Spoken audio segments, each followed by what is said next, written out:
Throughout history, billiards, also known as the game of pool, has always been considered a male-dominated sport. Since the 1890s, there have always been a few prominent female professionals on the scene. From May Carla's a spectacular turn-of-the-century trick shot artist, to Ruth McGuinness, who toured with Willie Mosconi in the 1930s and could beat most men, to Dorothy Wise, winner of the first 5 U.S. Open tournaments for women, and Jean Belucas, who took the next 7. It was not until the early 1970s when women of the United States became noticed within this sport. Prior to the 1970s, women were busy fulfilling their roles as housewives and other duties that were thought to be appropriate for the female counterpart. The Women's Professional Billiards Association, also known as WPBA, was founded in 1976 to serve as a platform to allow women to compete and showcase their abilities on a professional level. The organization was developed by contemporary female billiard pros Palma Beard and Madeline Whitlow, along with Larry Miller, then the editor of the National Billiard News. This was a turning point for women because it promoted activities for women that were outside of the gender roles created by society, allowing them to be recognized as real billiard players.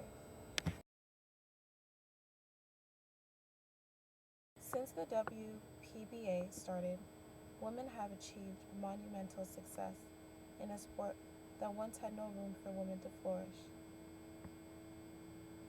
Today, women playing billiards is not uncommon, and there are some that are even able to compete and beat men. Just recently, in the 2012 U.S. Open 9-ball tournament, Allison Fisher won her second consecutive championship title, competing with over 60 women all over the world. Other notable figures within the women's professional billiards are Ga Young Kim and Megan Smith. Not only have women been playing for over 200 years, they have now gained more recognition and appreciation by the general public. With the help of the WPBA, women are now able to solicit commercial sponsorship and organize tournaments. However, it is very difficult for women to develop billiard skills due to the misconception that billiards is a male sport.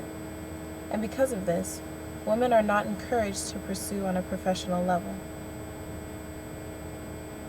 As women continue to thrive, we can expect to see more equality within the sport. Hopefully, within the near future, with the help of the WPBA, we may even see men defending their titles against women. I did not participate in this activity before because I never thought I would be good at it or really interested in the sport.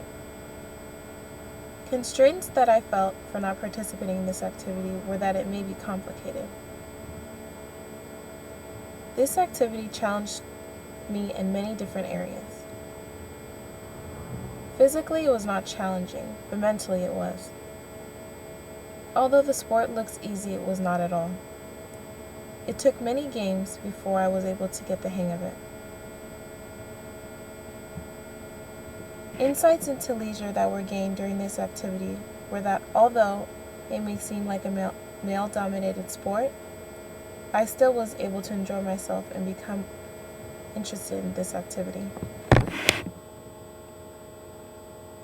I would definitely participate in this sport again. I learned a great deal of information about this sport, and I have learned